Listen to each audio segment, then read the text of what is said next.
when a solo rafter plunges into the Colorado River. I remember looking down at the water and going, uh-oh, we're in big trouble now. His search to find solitude turns into a battle for survival. If I let my guard down, I'm not going to make it. Alone in a remote part of the Grand Canyon, it's a desperate fight against hunger and freezing winter temperatures. But how long can he survive? I was really going to die right then and there.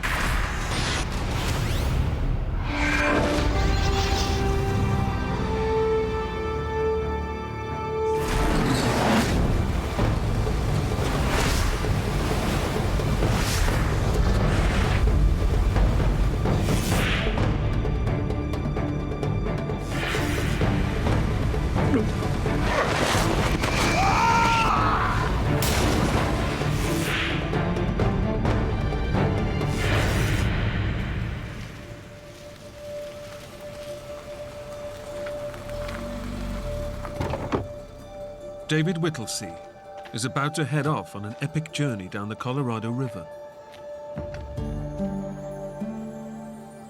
As early as I can remember, I was off in a little boat rowing around on water. I've discovered that I really, really enjoyed that kind of activity and the beauty and the solitude of the great outdoors. Well, it looks like I'm going to be the only one on the river. We might as well pull up over there and start unloading. David has been on a waiting list for a permit for 2 years. But when another raft trip is suddenly cancelled, it opens up the window he's been waiting so long for. I was living a life of a bachelor and had no particular personal ties that would inhibit me from doing a trip like this. But while David craves the solitude, the permit has also come in winter, a time when few others dare to take on the river. And this will be his first ever solo journey. I didn't really intend to do a solo trip per se, but I didn't want to not take advantage of the fact that I had a river permit. It was an opportunity for me to use some of my skills in terms of building my rafting frame and figuring out how to package my particular boat. I would guess it weighed close to 2,000 pounds with all the gear I had on it.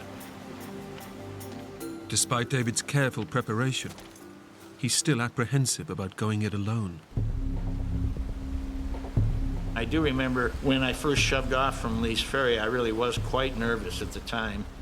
My primary trepidation had to do with the fact that I was going to be by myself entirely. As far as cell phones, you might as well forget those. They don't even work in the Grand Canyon. With no means of communication if he gets into trouble, David's only backup is for his friend to raise the alarm should he fail to return as planned. My parting words were, Hey, if I'm not at Pierce Ferry when you get there, call for help, because it means something went wrong.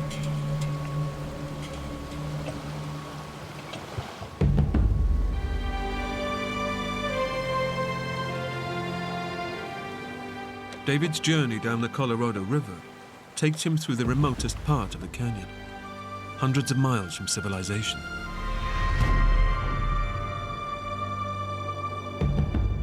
The journey of nearly 300 miles goes without a hitch, and he soon forgets his earlier apprehension. I navigated almost the whole trip. Basically, all I had to do was continue on and successfully arrive at my destination. The trip has tested all of David's rafting skills, and he's had the desolate beauty of the Grand Canyon all to himself. There is no place quite like the Grand Canyon. You're a mile below the normal surface that we walk around on, and there's rocks exposed that are millions of years old. I mean, the beauty of it is just, it's very difficult to put into words. As one of the few people willing to brave the freezing winter conditions, he's found the extreme solitude he was looking for. The silence is unbelievable. I just find it, you know, the solitude down there is just entire, complete.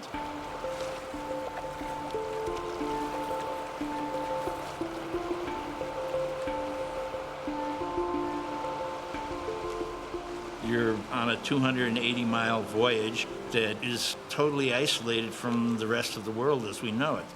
Once you're there, you're on your own. David also knows his epic solo journey into the wilderness will be a life-changing one.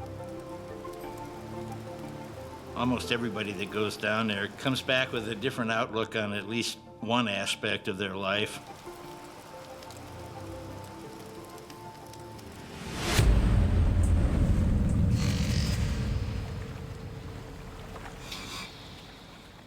David has just 3 days left of his month-long trip through the canyon. At that point, I'd done 100 and some rapids successfully without flipping or finding myself thrown out of the boat. But now, he must face the one part of the trip he's been dreading. The most dangerous rapids on the entire river. Lava Falls. You can hear lava falls long before you get to it. The tension kind of builds the closer you get to it and the noisier it gets. The general practice is that you get out and you scout the rapid before you go through it so you can sort of pick out where the major obstacles are. Every set of rapids on the river has been rated for difficulty. In the Grand Canyon, they have a rating system based on 1 to 10. Lava Falls is a 10. It's the true measure of a boatman.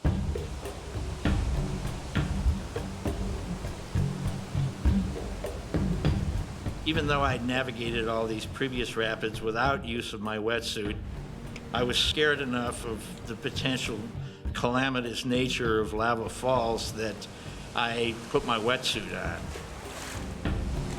Above the rapid, there's typically a pool, so the water's really, really slow. And then all of a sudden, your velocity increases dramatically.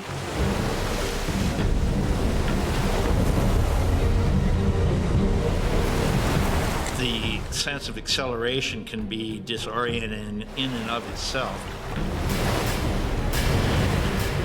Lava Falls has an actual waterfall, a 14-foot drop.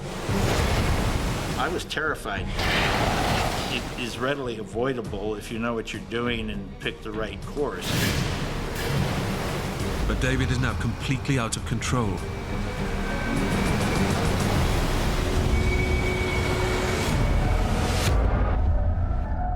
I can remember very vividly my boat turning vertical and nosing straight down the falls.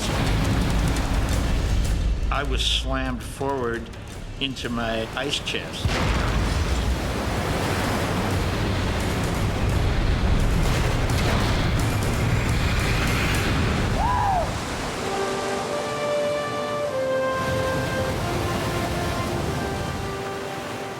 The boat, for reasons which I still cannot figure out today, bounced back upwards, even though my boat by then was entirely filled with water.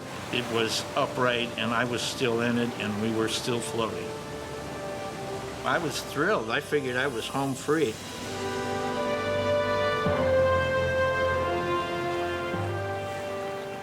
I remember thinking, you're done, you've made it. You've successfully navigated all 100 and some rapids in the Grand Canyon, and you're only 50 miles or so away from the end of the trip, and it's basically all flat water. With Lava Falls behind him, David removes his life jacket and wetsuit. But he's forgotten there are still several rapids ahead. My first recollection that I was in any danger was when I found myself floating directly into these rocks. They're sharp pointed and they look like teeth in a dog's mouth. And I was sideways to the current at the time.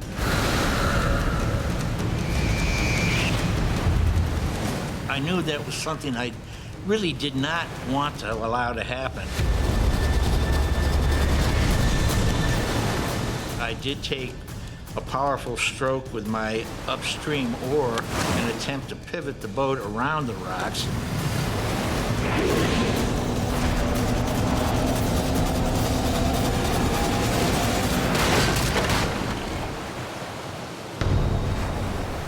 I can't believe this is actually happening. I first thought that my boat will be fine and then it'll pivot itself around and float off of this thing. But the current has pinned the raft tightly against the rock.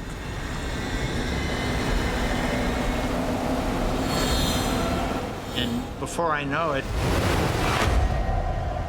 the boat shot up in the air. I was just totally stunned.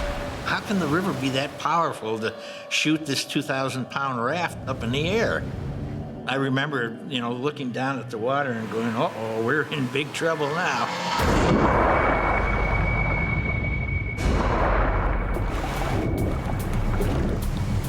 I came up underneath the boat. My head was out of water and I was breathing. The water is barely 40 degrees, and David knows he must get out fast or he'll freeze to death. I was concerned that I would become entangled in the raft.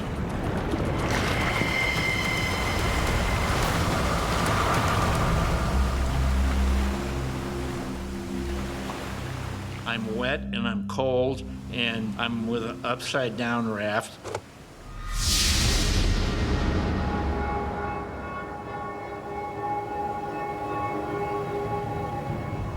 With his raft now useless, he has no way out of the canyon. His only option is to turn it back upright. But with the raft weighing 2,000 pounds, that's going to take all his ingenuity. I wasn't going to be able to just get underneath the raft and push it up and over. I realized that the only way of righting the raft was going to be to use a pulley rope configuration. But to rig the pulley, he's going to have to go under his raft to retrieve the equipment. Into the sub-zero waters of the river. It's dark under there, you can't see anything. I'm basically working by, blind feel. I have a picture in my head where things ought to be, which doesn't mean that they are because everything's topsy-turvy and turned upside down. And I have to force myself to get in and out of the river to get this stuff. I needed pulleys and carabiners and webbing and rock climbing anchors.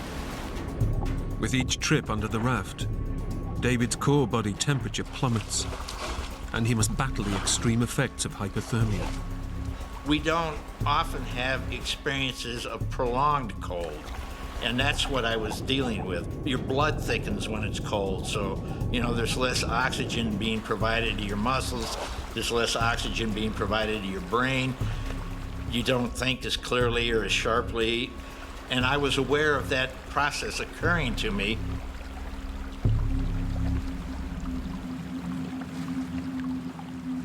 It takes David more than an hour to rescue the necessary gear. By the time he's done, he can barely move. But now he must figure out how to rig the complex pulley system. I was very cold, and my thinking processes had slowed down, but the time it actually took was considerable. David knows that if he can't haul the 2,000-pound raft upright, he'll be stranded.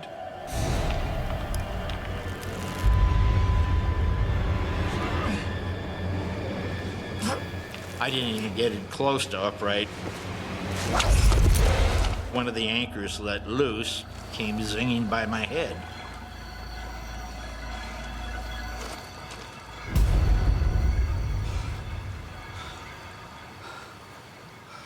All of David's efforts have been in vain.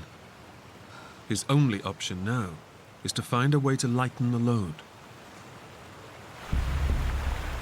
I could look downriver and see that there was a sort of sandy alcove a little bit downstream that I figured if I could get the boat over to, then I would have a large enough area to unload the rest of the gear. But it's impossible to drag the boat along the steep shoreline. Cold and desperate, David decides to take a massive gamble. Realizing that I was not going to be able to wade along the shore and pull the boat down with me to this alcove, I got on the boat.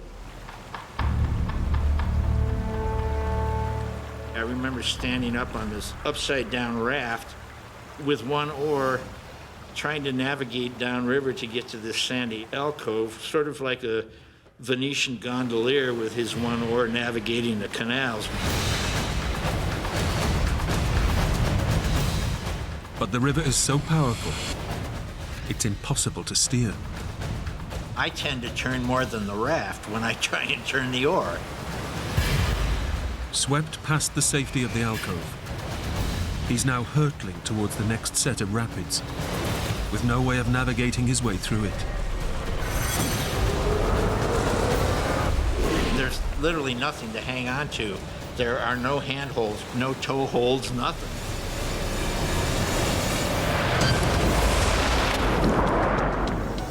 Desperately fighting for breath in the icy river, David's got to hold on to his raft or risk drowning. And I managed to grab the lifeline around the boat. But the powerful current drags him and the raft into huge underwater rocks. It floated up onto the rocks and dragged me over the rocks with the boat.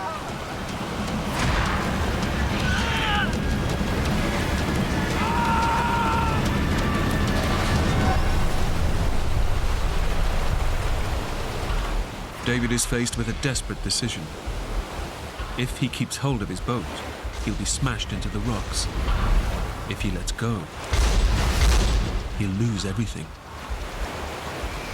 My thinking was, if I don't get out of this river, it's going to kill you.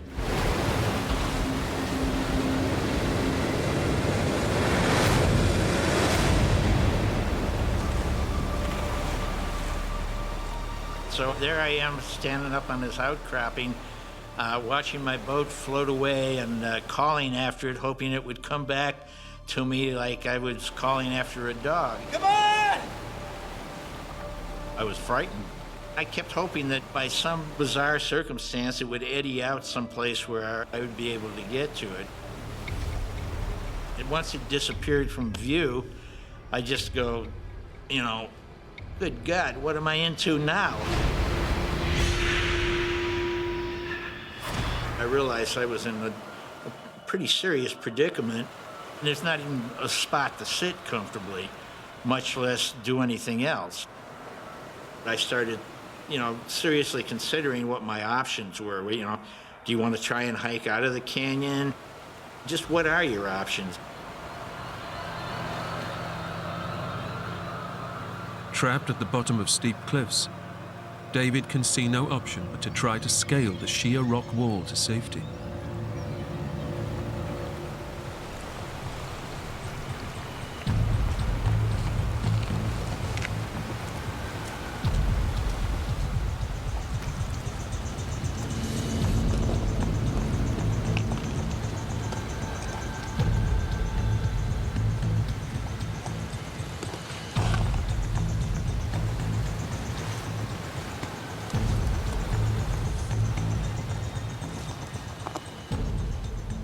It's painfully slow progress. After an hour, he's still only 30 feet above the river.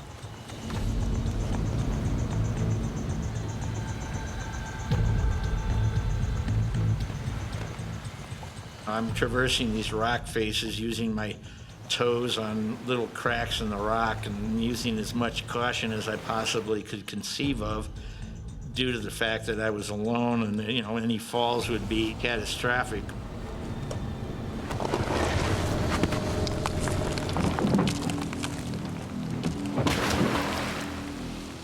But the higher he climbs, the more unstable the rock face becomes.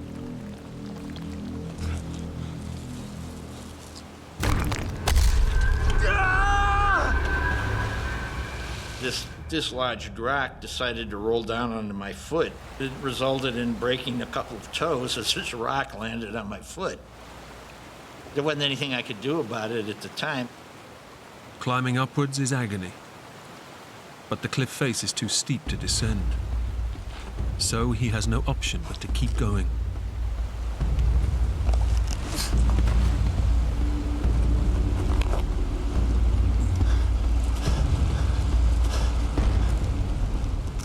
I grab onto a rock. I'm using it as a handhold to work my way around sort of an outcropping, and the rock comes off in my hand. And then I sort of teetered there for a few seconds, minutes, hours, days, lifetimes, who knows.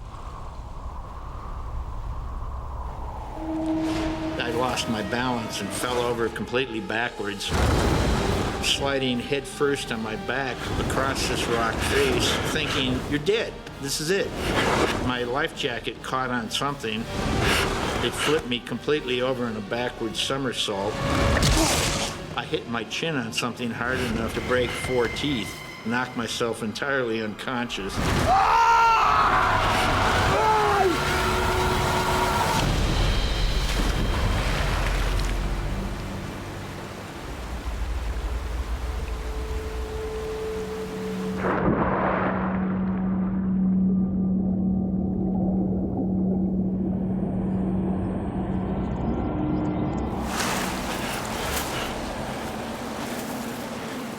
I found myself in the Colorado River coming up out of the water, spitting teeth out of my mouth.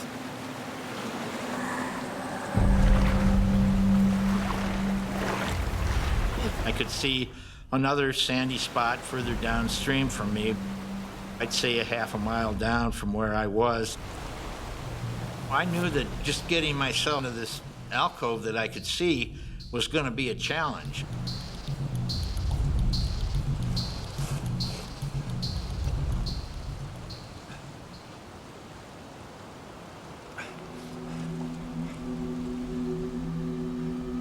And I'm probably a good 30 feet above the river, and lo and behold, right in front of my face is a can of beer.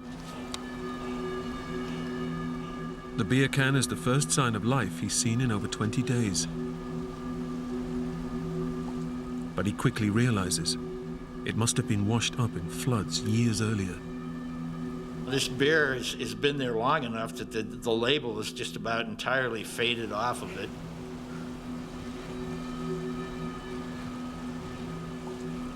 Having lost all of his supplies, David knows it could provide a valuable source of energy.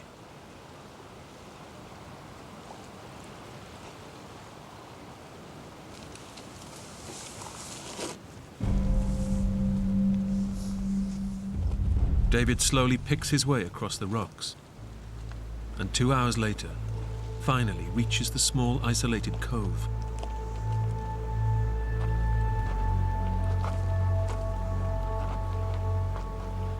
By the time I had actually gotten down to the sandy alcove, I'd pretty much dried out and warmed up just from exertion. Only now does David realize the enormity of his situation. His quest for solitude brought him to the heart of the Grand Canyon. But it's now left him utterly alone, in winter, when he's unlikely to see anyone for months.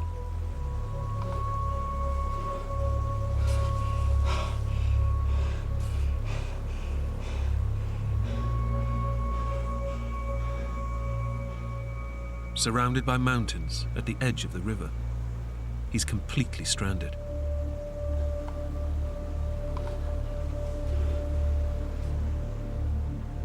He's lost everything. He has no food, shelter, or warm clothing. And David knows he now faces a freezing night ahead. I was getting down into the 40s at night. I was aware that the most immediate threat to my health and sanity was going to be hypothermia. With no way to call for help, and all his tools and equipment lost, David knows he must rely on himself and his ingenuity if he's to stay alive.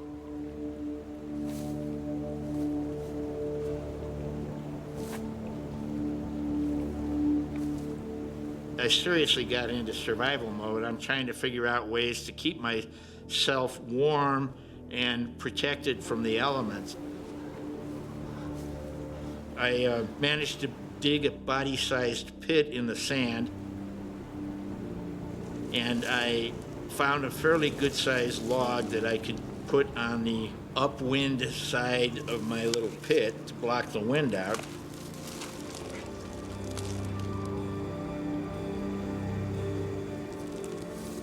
I spent the rest of the afternoon gathering up a gigantic mound of dried grasses. And I lined my little pit in that and built myself a nest, not unlike a bird's nest, basically. I did happen to have a propane lighter in my pocket, and I did manage to get, a fire going as the sun went down.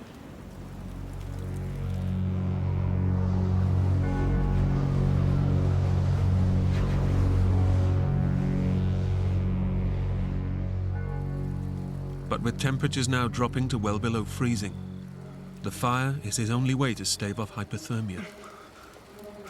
If he falls asleep and it goes out, he'll die.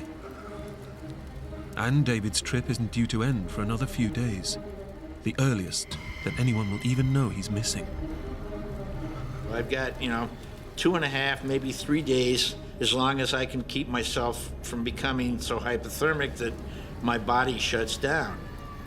I might drift off into a semi-conscious state, but I was definitely never into a full, relaxed sleep.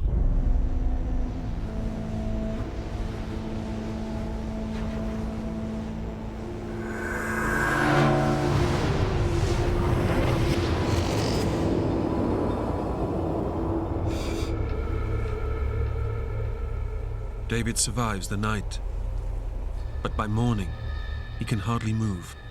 I was very cold, and my thinking processes had slowed down. My movement and physical activity had slowed down.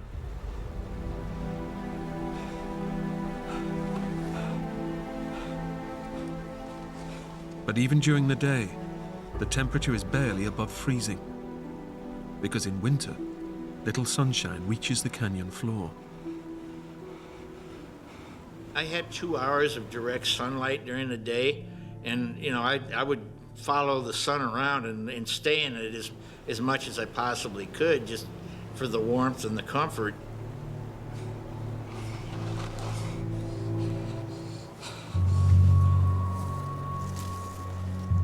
Despite his difficulty walking, David has to prepare for another freezing night ahead.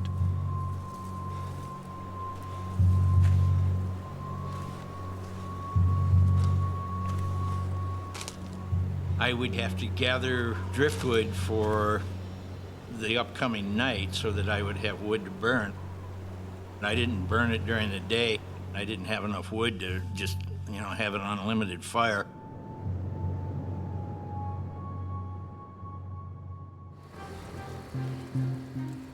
David's second night, exposed to the elements, is colder than ever, and he fears the fire alone will not keep him warm enough to survive. I couldn't think of, what else can I do to keep myself warm? And then spontaneously, it occurred to me, well, heat rocks, which would contain warmth for at least a period of time, and then bury them in the sand beneath my little pit. It would create a little thermalized nest for me to hang out in. You're doing everything you can to keep it going, and you just want to hope for the best outcome. But there's a better than normal chance that, you're not going to get out of this.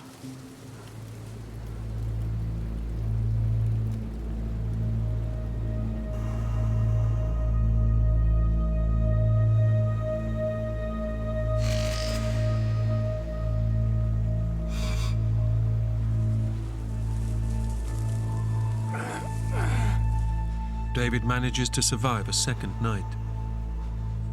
But it's now almost 3 days since he last ate any solid food, and he's getting weaker.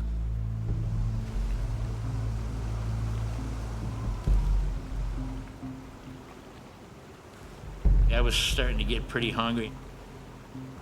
Your stomach starts to get sore, and there's actually a physical pain to it.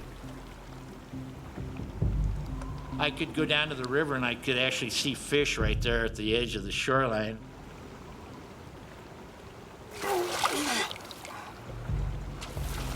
I tried to devise various different methods of, grabbing them or killing them. I found a stick and tried spearing them. With absolutely no success whatsoever.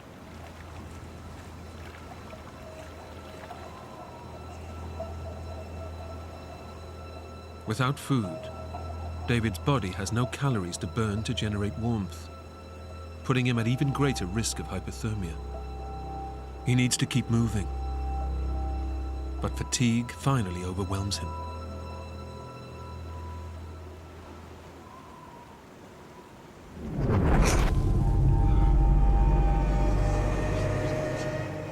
I woke up and was startled that I had fallen asleep and was concerned and frightened by that.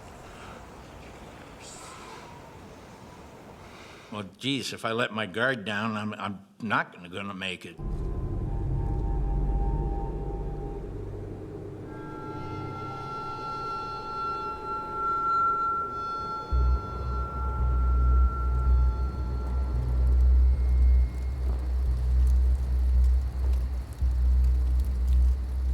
As he faces his third night out in the canyon, the desire to sleep is overwhelming.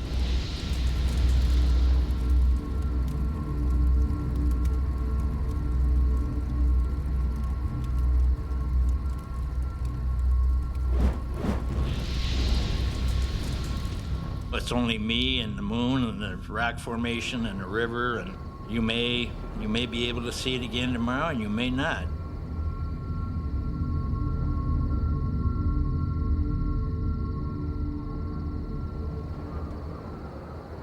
I really was feeling, really dejected and wondering why I ended up in this situation to begin with.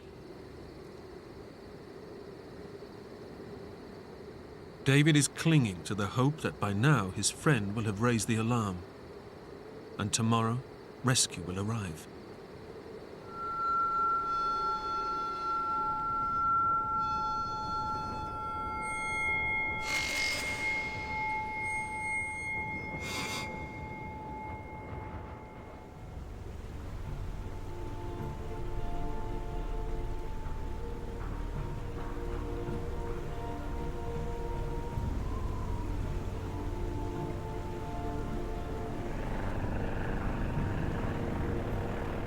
After 4 days fighting to stay alive, it seems a search party has finally come looking for him. I jumped up and down and waved my arms. Help! Hey!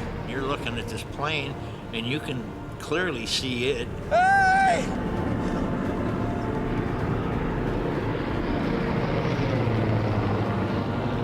I'm wearing a bright red life vest. Here! It's just inconceivable that they can't see you. Hey! Here! But as the plane banks away, David realizes he's invisible from the air. Hey! Come back! Come back! His only hope of rescue Come back! has gone.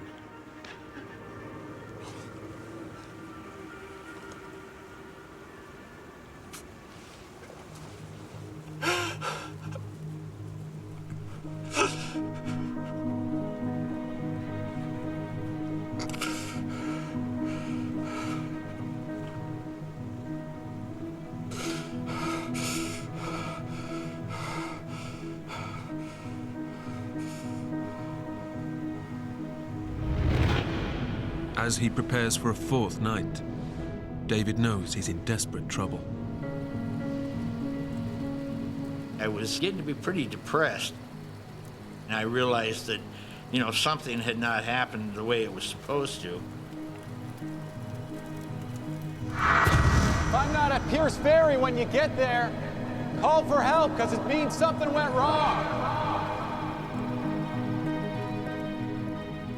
David is unaware that his friend has assumed he's just extended his trip. No one is even out looking for him. I was aware of the fact that I was in a dire predicament, and the longer it went on, the more frightening it became. With no hope of rescue, David is at the mercy of the hostile canyon and totally alone.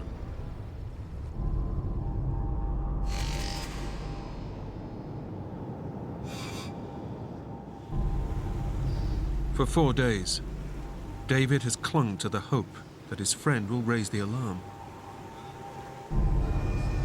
But he now realizes that no one is looking for him. The mental battle was probably harder than the physical battle, keeping myself from allowing myself to believe that I was really going to die right then and there.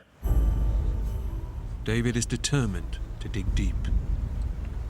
I'm laying there doing nothing, and you can't just sit here and do nothing. You got to try something. I wasn't going to give up and say to hell with it. But by now, his physical condition has deteriorated so far, he can barely stand. My feet by then were just totally trashed, and it was very difficult for me to walk anywhere at all.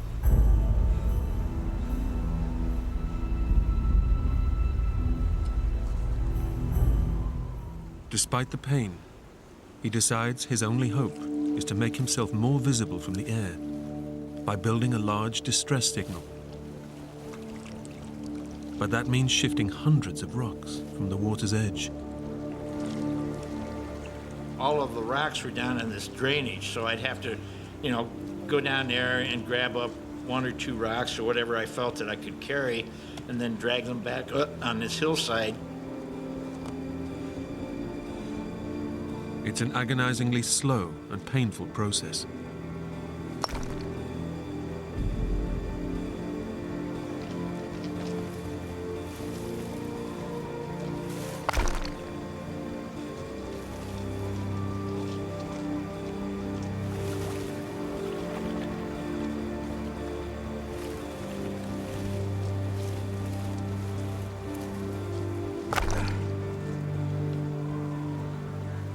I built a rock X that was probably 10 feet long, each arm of it. So, that's a lot of trips up and down, a lot of rocks to carry. It's late afternoon by the time he's done, and he's utterly exhausted.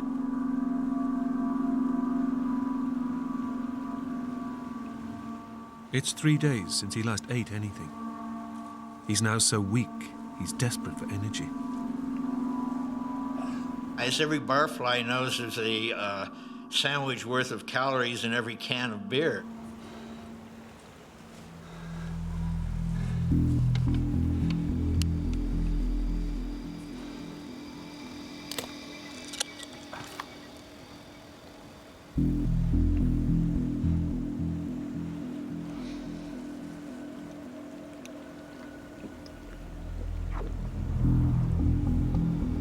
I definitely advise against drinking 8-year-old beer.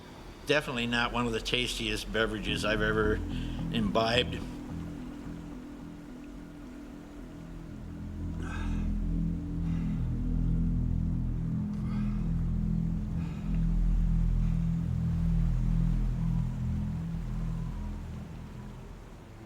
Despite his exhaustion and hunger, he can't afford to rest. The temperature is dropping fast, and he's running out of firewood. I started gathering the stuff that was closest to where I was, and then every day I'd get a little bit further away, so I'd have to spend more time gathering it up and getting it there. Obviously, you're becoming weaker and weaker all the time, and it becomes more difficult to do the things that you did the day before.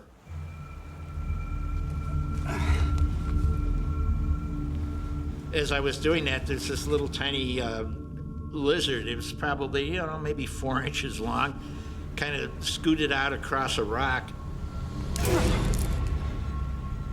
For some amazing reason, I was able to be quick enough to actually swat it.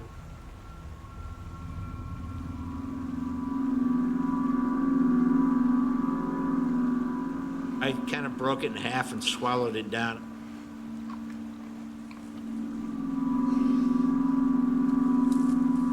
I was hungry enough by that point in time, too, that I would eat anything. I was feeling that since I have no idea how long I'm going to have to do this, any nutrition I can get whatsoever is going to be better than none. You served a good cause.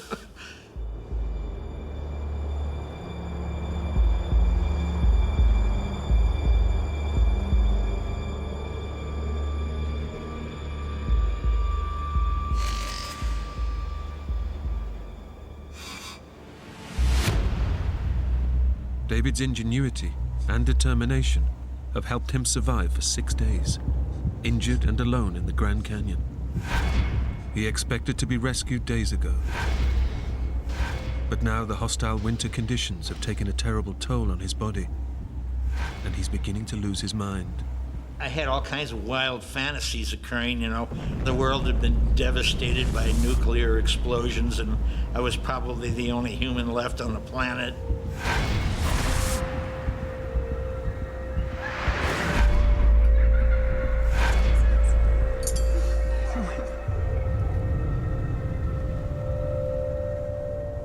Particular incidents or scenes out of my past history would come to the surface of my consciousness. Hey!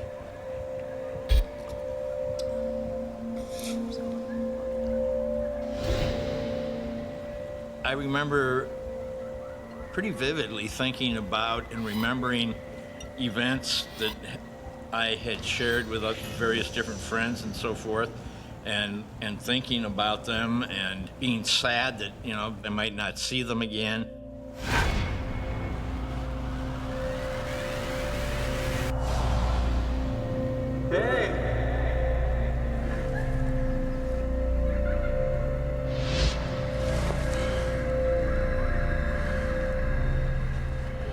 Now too weak to gather wood or maintain his fire, David's core body temperature is dropping rapidly.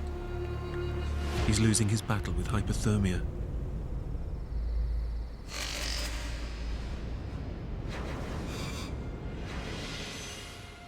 David Whittlesey came to the Grand Canyon to experience peace and solitude.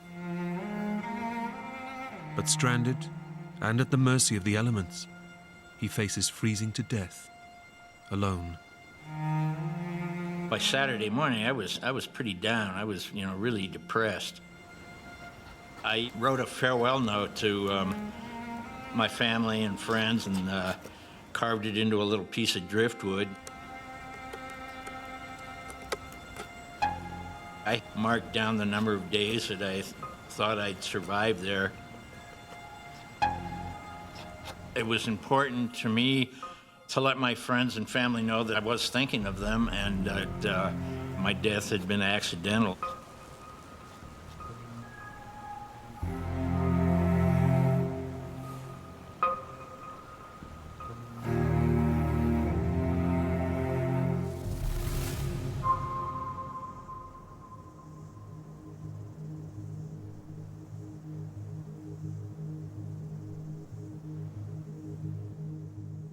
After 7 days fighting to stay alive, David has nothing left.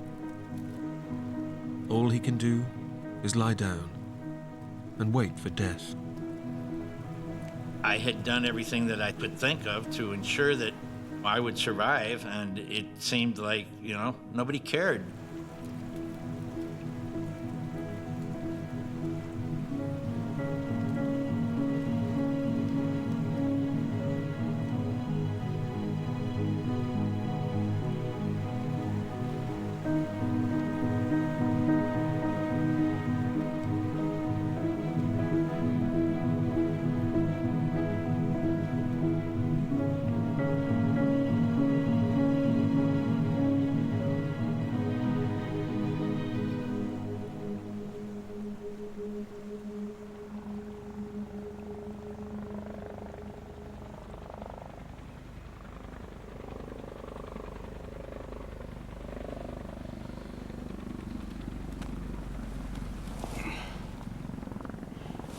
My first inkling that something was happening was the noise of the helicopter.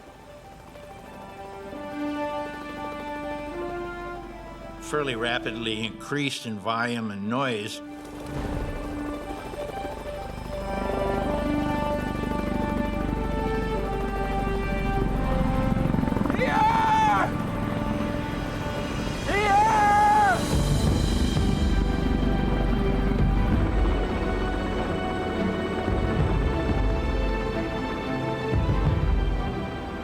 When the helicopter came around the corner, I was stood up and I was waving my arms and jumping up and down and crying and laughing. And I mean, there was a great sense of relief. And you know, I've never experienced so many emotions all at one time as I did right then. I was laughing because I was so happy to have survived the whole ordeal, and I was crying because I was so grateful for having survived the whole ordeal. It really was an upwelling of emotions that was totally beyond my normal range of experience. Having discovered David's capsized raft 20 miles downstream, the park authorities had launched a search and rescue mission. They were amazed to find me still alive. They told me that they were sure they were looking for a body. The pilot had a sandwich that his wife had made for him. It was probably one of the best sandwiches I've ever had in my life.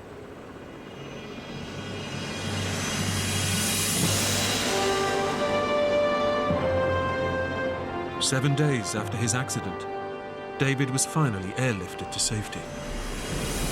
He went on to make a full recovery and is still passionate about rafting. I never did believe it was my time to die. I do believe that you can enhance your chances of surviving by believing that you are going to survive. My life has changed significantly because of this incident. In some deep spiritual sense, that I have a more positive outlook, and I also think I have a better grasp on what it means to be alive.